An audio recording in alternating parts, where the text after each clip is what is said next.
स्वामी, मुझे सुर असुरों के बीच होने वाले एक महासंग्राम के होने का आभास हो रहा है। वो असुर जिन्हें किसी भी अस्त्र या शस्त्र से नहीं मारा जा सकता, जिन्हें त्रिदेव भी कोई हानि नहीं पहुंचा सकते, जो सदियों तक एक प्रकार से अमर और अजय हैं। इस भावी विनाश को रोकने का एकमात्र उपाय है देव असुर संग्राम।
असुरों द्वारा आरंभ होने वाले इस युद्ध से सर्वत्र हिंसा और विनाश मचेगी। ज्ञात नहीं क्या होने वाला है इसका परिणाम।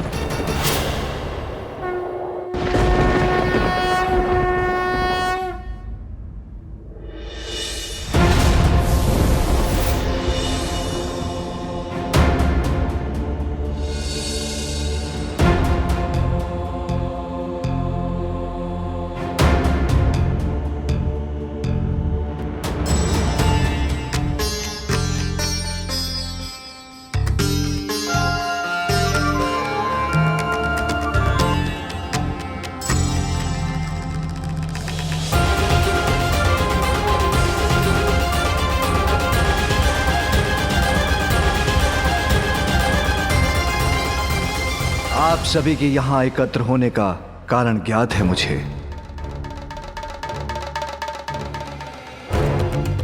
विनाशकारी संकेत तो मुझे और देवी पार्वती को भी दिखाई दिए हैं।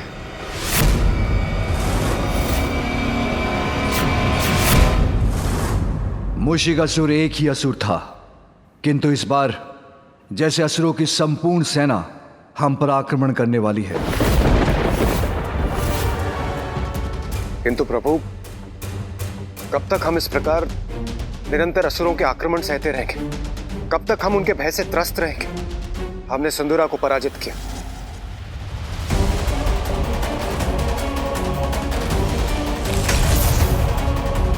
गजासुर का अंत हुआ,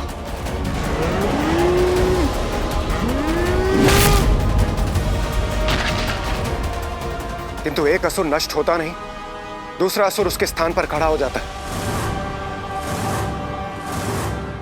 प्रभु, क्या इस आतंक के चक्र से हमें कभी मुक्ति प्राप्त हो सकती है? आतंक का नहीं देवराज, ये चक्र तो समस्त सृष्टि का है, जहां सदा अच्छाई और बुराई के मध्य वर्चस्व की लड़ाई चलती रहती है। इसलिए देवता हैं तो असुर भी हैं, क्योंकि विनाश से ही सृजन संभव है। किंतु हमें अपना धर्म निभाना है, इस दुष्टता का अंत कर संसार की रक्षा करनी है। सत्य है महादेव, किंतु जब भी असुरों का आक्रमण होता है, निर्दोष जीवन क्षतिग्रस्त होता है। और प्रभु, अभी तक तो हम असुरों को पराजित करने में सफल रहे, किंतु सदैव ऐसा होगा ये कौन कह सकता है। संभव है अगली बार हमें दुष्टों की दुष्टता के समक्ष घुटने टेकने पड़े। और प्रभु, इन असुरों के आक्रमण से सर्वप्रथम मैं ही प्रभावित होता हूं और उनका सर्वप्रथम लक्ष्य होता है स्वर्ग। प्रभु, क्या इस आसुरी चक्र से मुक्ति प्राप्त करने का हमारे पास कोई उपाय नहीं है? ताड़कासुर, गजासुर, सिंदूरा, इन सबको आपकी और हमारी सम्मिलित शक्तियों ने पराजित किया, किंतु ये कभी ना कभी हम पर भारी पड़ेंगे। तब क्या होगा प्रभु? उसकी कल्पना से तो विचलित हो उठता हूं मैं। प्रभु, हमें इसके पूर्व ही कुछ स्थायी उपाय करना होगा। और प्रभु, युद्ध में जय पराजय तो किसी भी पक्ष की हो सकती। हम सत्य का साथ देते हैं, इसलिए सदैव हमारी ही विजय हो, यह भी तो निश्चित नहीं। और यूं ही सत्य की लड़ाई लड़ते लड़ते हम यूं ही सफलता प्राप्त करते रहे, इसे कैसे सुनिश्चित करें प्रभु? हाँ महादेव, ब्रह्मदेव, मैं देवताओं के इस कथन से सहमत हूँ। देवता सफल होंगे इसी विश्वास के साथ वो असुरों के साथ युद्ध में उतर सकें, इसके लिए हमें कोई उपाय तो सोचना ही होगा प्रभु। मेरे विचार से देवताओं का भी कोई देवता होना चाहिए जो कि सभी देवताओं को दिशा प्रदान करें, जिसकी पूजा से उनके कार्य मंगलमय हों।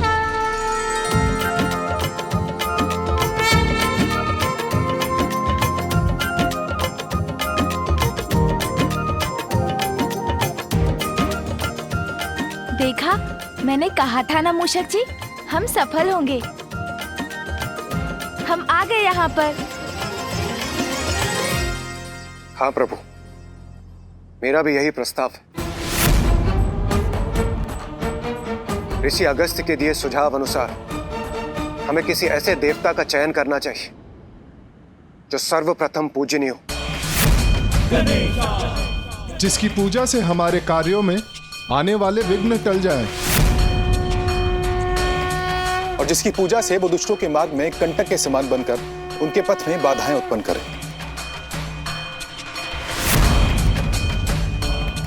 मैं भी सहमत हूं। हमें ऐसे देवता का चयन करना चाहिए जो प्रथम पूज्य हो, जो देवताओं का विघ्नहर्ता ही नहीं, असुरों का भी विघ्नहर्ता हो,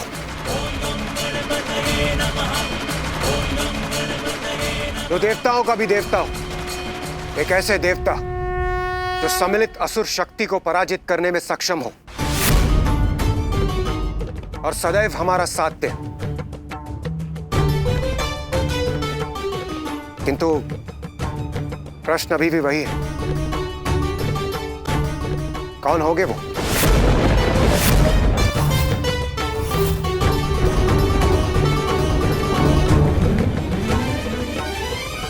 जो देवताओं के विघ्नहर्ता और असुरों के लिए विघ्नकर्ता हूँ, जो देवताओं के भी देवता हूँ। असुरों के भी देवताओं का देवता हो, देवताओं के विघ्नहर्ता और असुरों के भी विघ्नहर्ता, असुरों के भी विघ्नहर्ता, देवताओं का देवता हो, देवताओं के विघ्नहर्ता और असुरों के भी विघ्नहर्ता हो, तो देवताओं के भी देवता हो। शांत हो जाइए प्रभु। मेरे विचार से इस महत्वपूर्ण उपाधि पर स्थित होने वाला हम देवताओं में से ही कोई होना चाहिए।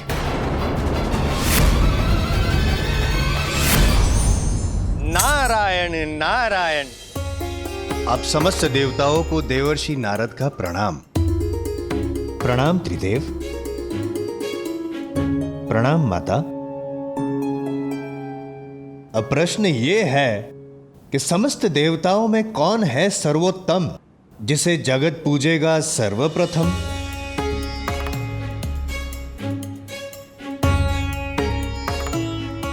नारद विचार मग्न। कठिन है। नारायण नारायण नारायण नारायण नारायण।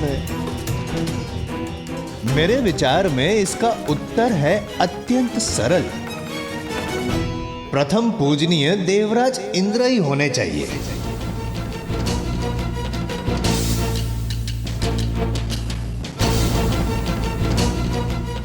आपका क्या विचार है महादेव?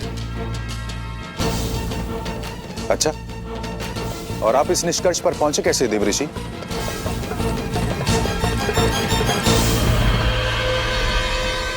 नारायण नारायण, देवराज इंद्र हैं, समस्त देवताओं के अधिपति।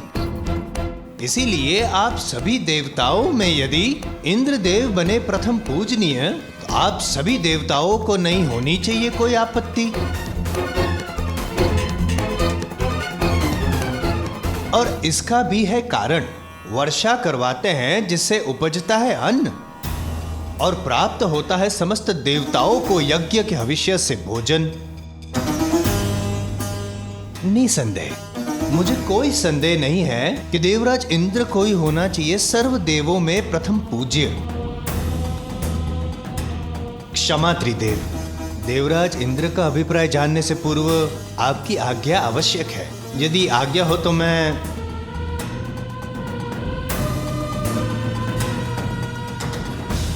आपका क्या अभिप्राय है देवराज इंद्र? देवऋषि नारद के मत से मैं सहमत हूं। यदि आप सभी को स्वीकार हो तो। नहीं नहीं,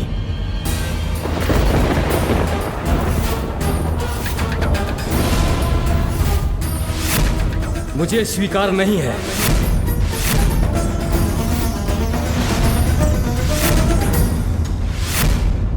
बिना मेरे किसी भी देवताओं को यज्ञ का हविष्य कहां प्राप्त होगा देवर्षि नारद जी? अग्नि में आहुति दिया हुआ हविष्य मेरी पत्नी सुहा स्वीकार कर देवताओं तक पहुंचाती है। सत्य वचन।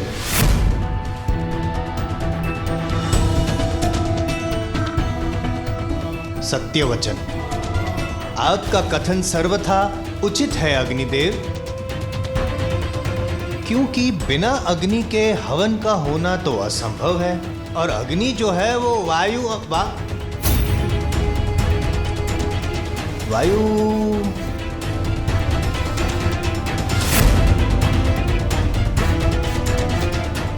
किंतु क्या देवऋषि? ना, कुछ नहीं। ना, ऐसे ही मन में एक विचार ले रहा था आकार, किंतु अग्निदेव का कथन तो सभी को है स्वीकार। कैसा विचार आकार ले रहा था आपके मन में देवऋषि?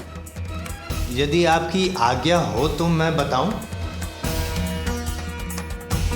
विचार ये है वायुदेव कि जैसे बिना अग्नि के हवन का होना है असंभव, वैसे ही बिना वायु के अग्नि का प्रज्वलित होना भी है असंभव।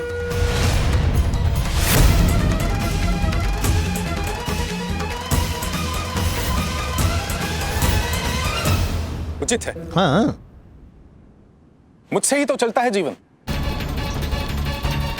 सभी के प्राण मुझसे ही तो है। यदि एक क्षण के लिए मेरा प्रवाह थम जाए तो सभी प्राणी व्याकुल हो उठेंगे, अंत हो जाएगा सबका। इसलिए प्रथम पूज्य तो मुझे ही होना चाहिए।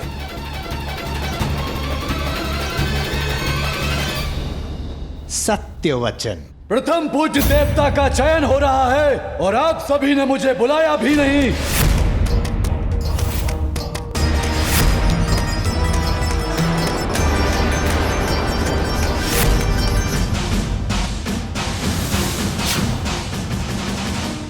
प्रणाम त्रिदेव।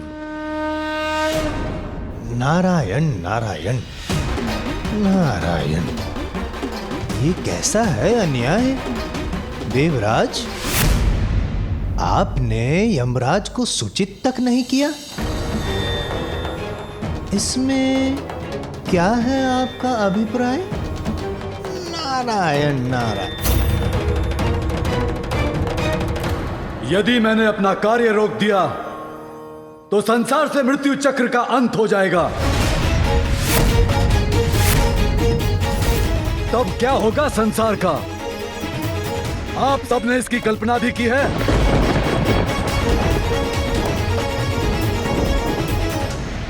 किसी को भी नरक या मृत्यु दंड का भय नहीं रहेगा, अर्थात सर्वत्र अधर्म अन्याय छा जाएगा। सत्य वचन। अर्थात जीवन मृत्यु का संतुलन, जिसे स्थापित करता है मर्यादा का बंधन। नारायण नारायण, आप ही तो हो यमराज, आप ही तो हो जो सब कुछ निर्धारित करते हैं। अवश्य, निसंदेह आप ही को प्रथम पूज्य होना चाहिए, आप ही को अधिकार है, क्योंकि आपका प्रकोप जिस पे पड़ गया वो तो जल तक नहीं मांगेगा। जल जल, बिना जल के तो जीवन संभव ही नहीं है। और वरुण देव, आप ही तो जल उत्पन्न करते हैं, और यदि आपने संसार को जल से विहीन कर दिया, संसार तो नष्ट हो जाएगा। यही तो मैं भी कहना चाह रहा था। तो कह क्यों नहीं रहे थे? वरुण देव, आप ही से समस्त गतिमान होते हैं चक्र। चक्र?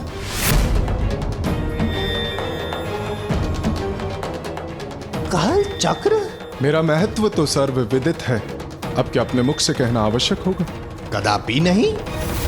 हम सबको इस बात का ज्ञात है कि सूर्य देवता तो प्रकाश देते हैं, उससे हो रहित तो जीवन के प्रकाश से हम हो जाएंगे वंचित। इसी कारण सूर्य देवता प्रथम पूज्य,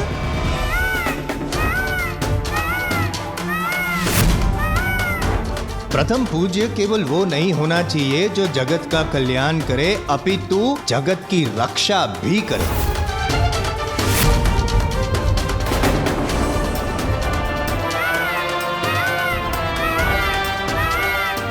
रक्षा अर्थात रक्षक, योद्धा।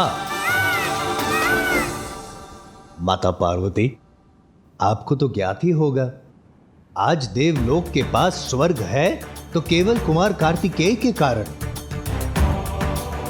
कुमार कार्तिकेय यदि,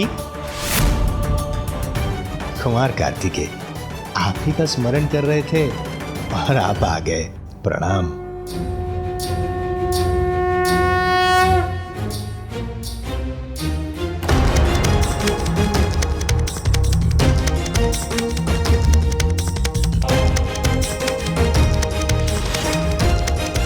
कुमार कार्तिकेय, इन्होंने ही ताड़कासुर का वध करके किया उसे कथित। इसीलिए देव सेनापति कार्तिकेय भी प्रथम पूज्य की उपाधि पे हो सकते हैं स्थित, है ना पार्वती माता?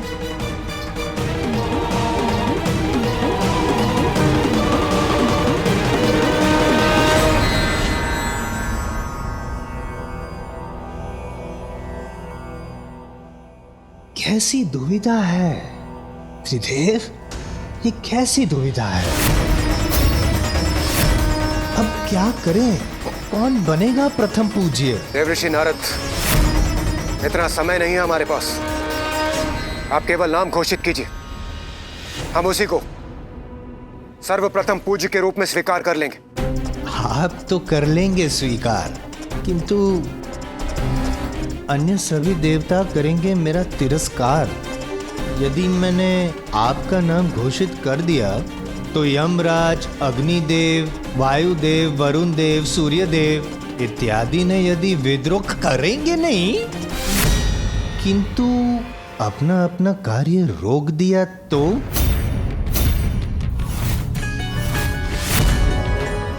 यदि ऐसा हुआ तो नारायण नारायण, संसार नष्ट हो जाएगा, और इसका भार मैं कैसे करूं स्वीकार? वो सब मुझे ज्ञात नहीं, किंतु यदि मेरा चयन नहीं हुआ तो मैं अपना कार्य रोक दूंगा। मुझे प्रथम पूज्य नहीं बनाया तो मैं अपना कार्य नहीं करूंगा। यदि मुझे प्रथम पूज्य नहीं बनाया गया तो मैं भी अपना कार्य रोक दूंगा। मैं भी अपना कार्य रोक दूंगा। मुझे प्रथम पूज्य नहीं बनाया गया तो मैं भी अपना कार्य रोक दूंगा। मैं भी अपना कार्य रोक दूंगा। मैं शनिदेव हूँ, मुझे होना चाहिए प्रथम पूज्य।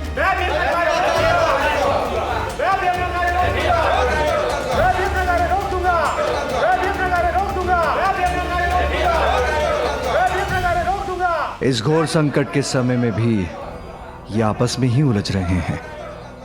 कैसे समझाएं इन देवताओं को हम? कोई कुछ सुनने के लिए तैयार ही नहीं। इंद्र सहित देव सारे कर रहे विवादा,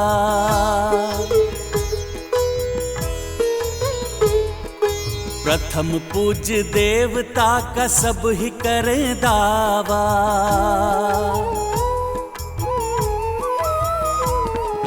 सबके विपरीत सुमुख युक्ति सुझाए, न्यायाधीश की नियुक्ति दिए उपाय। यदि सभी ऐसे ही बोलते रहेंगे तो प्रथम पूज्य कौन होगा? उसका निर्णय कौन करेगा? मेरे विचार से हमें इस कार्य के लिए एक न्यायाधीश नियुक्त करना चाहिए जो इस बात का निर्णय करे।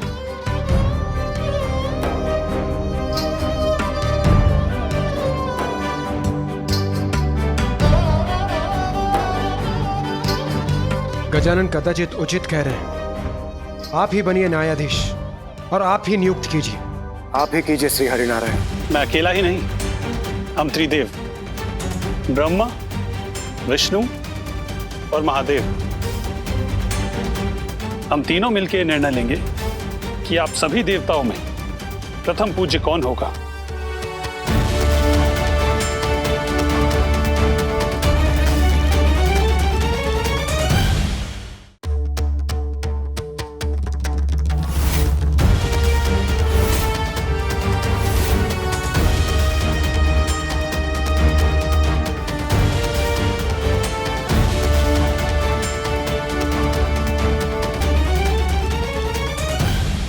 मैं होठ पढ़ सकता हूं। मेरे विचार से ये लोग मेरा ही नाम ले रहे हैं।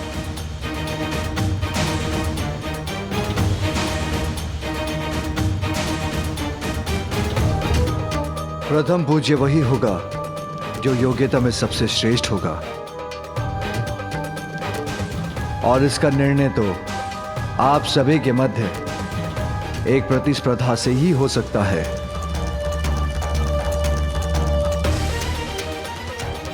प्रतिस्पर्धा? कैसी प्रभु? हाँ देवराज, क्योंकि प्रतिस्पर्धा योग्यता की श्रेष्ठता सिद्ध करने का सर्वोत्तम उपाय है। इसलिए प्रतिस्पर्धा से भागने की नहीं, उसमें भाग लेने की आवश्यकता है, क्योंकि प्रतिस्पर्धा में विजय पाने की इच्छा हमारे भीतर छिपे गुणों को बाहर निकालकर हमारी क्षमता को उजागर करती है। उचित है प्रभु, किंतु हमें करना क्या होगा? आप सभी को अपने वाहनों पर आरूढ़ होकर एक दौड़ में भाग लेना होगा, जिसका प्रारंभ कैलाश से होगा।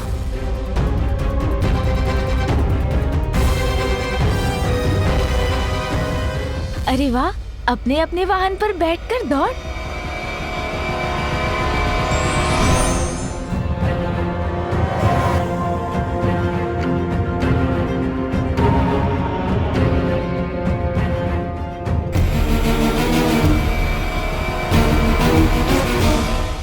त्रिलोक में स्थित तीर्थ काशी, हरिद्वार, ऋषिकेश, गंगा, सागरपुरी, काशी और द्वारका, और फिर वहां से होते हुए पाताल के तीर्थ, राजावली का नगर, नागलोक, फिर स्वर्ग के तीर्थ, सूर्यलोक और नवग्रह मंडल के समस्त लोक, महरलोक, ब्रह्मलोक, वैकुंठ लोक और गोलोक से होते हुए वापस यहाँ लौटना होगा।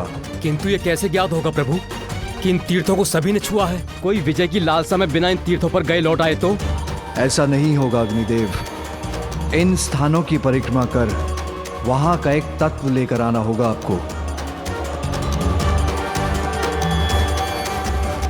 जो सर्वप्रथम कैलाश लौटेगा वही प्रथम पूज्य देव बनेगा। इस प्रतिस्पर्धा के लिए मैं तैयार हूं। मैं भी तैयार हूं त्रिदेव। मैं भी तैयार हूं। हाँ, मैं भी तैयार हूं। मैं वरुण देव, मैं भी तैयार हूं।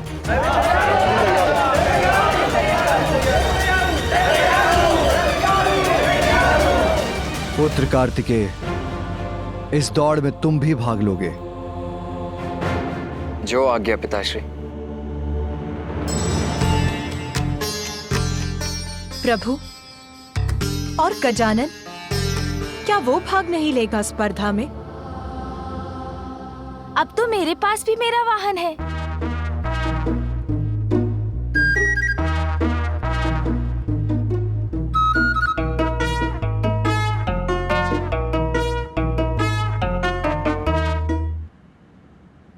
अवश्य बालक गजानन। प्रभु, गजानन भी इस प्रतिस्पर्धा में भाग लेंगे।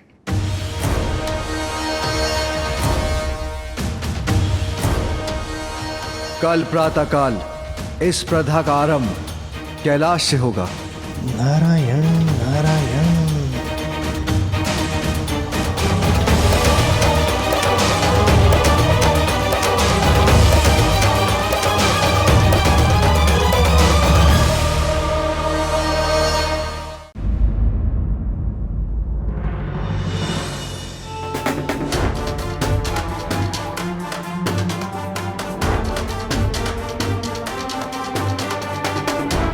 पिताश्री, माँ, मुझे आशीष दीजिए।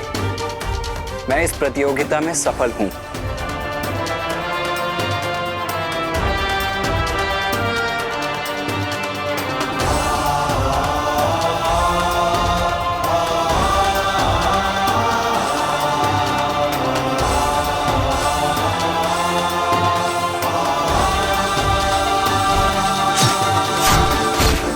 क्या हुआ माँ? आप अचानक इतनी चिंतित क्यों हो गई?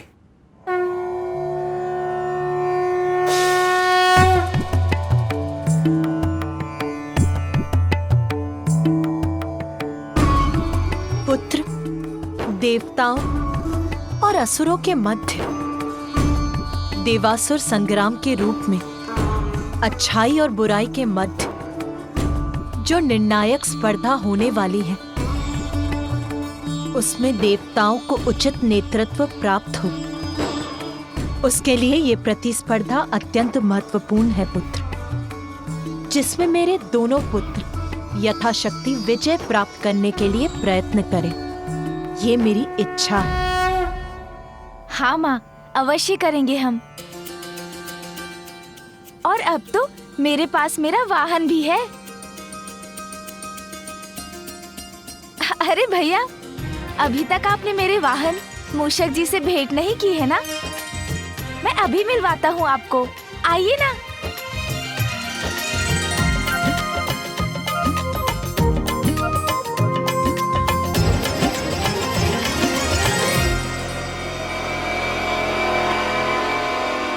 ये है मेरे वाहन मूषक जी। देखा भैया, बताइए ना, अच्छे हैं ना मेरे वाहन?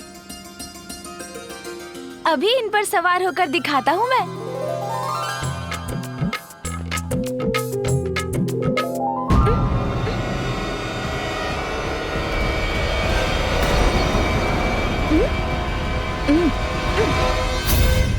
उठिए मूषक जी, उठिए।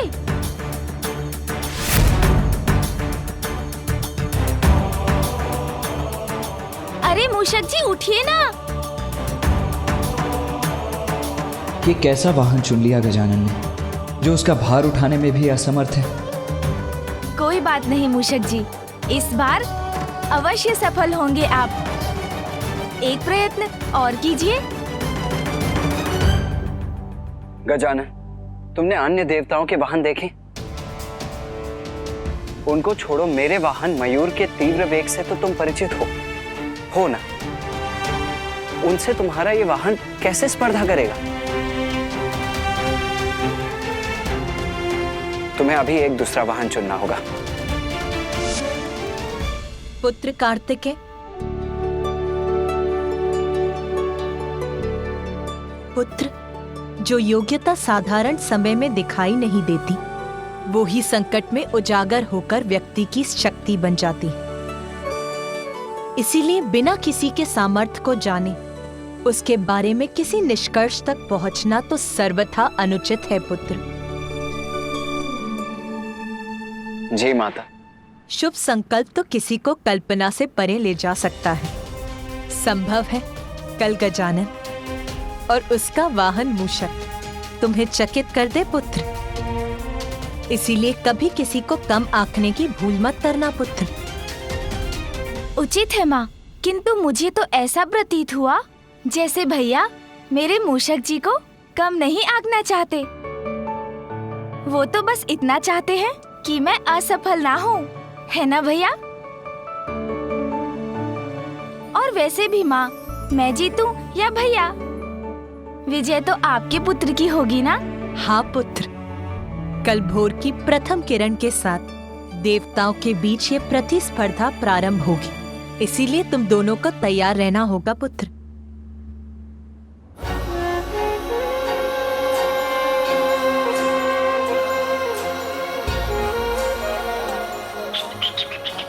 मुझे क्षमा कर देते।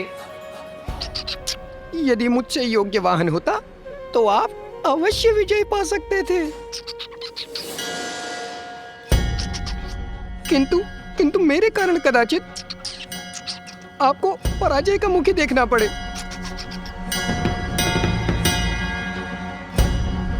चिंता मत कीजिए मूषक जी, कल जो भी हो, इस प्रतियोगिता में विजय तो महादेव पुत्र की ही होगी।